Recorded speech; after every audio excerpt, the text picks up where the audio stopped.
memenuhi 5 persyaratan sebagaimana yang telah diatur menurut Peraturan Pemerintah Republik Indonesia Nomor 60 Tahun 2017.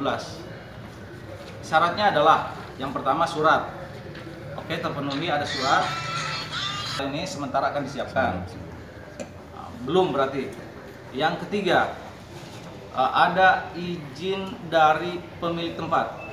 Dalam hal ini karena kegiatan akan dilaksanakan di kawasan atau di dalam Monumen Mandala, maka ada izin dari Dinas Pariwisata Provinsi Sulawesi Selatan selaku pengelola Monumen Mandala.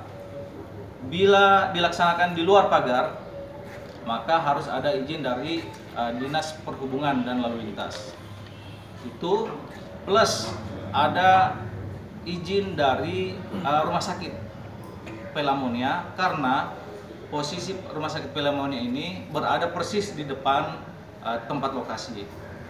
Kemudian ada rekomendasi dari Kesbang Kota Madia Makassar, di mana tempat ini akan dilaksanakan. Nah, dari 5 persyaratan ini, sementara baru 1 yang terpenuhi. Syarat yang kedua, 3, 4, dan 5 tadi sementara ini masih dalam proses. Berikan rekomendasi, jawabannya baru 1 dari 5 persyaratan yang terpenuhi.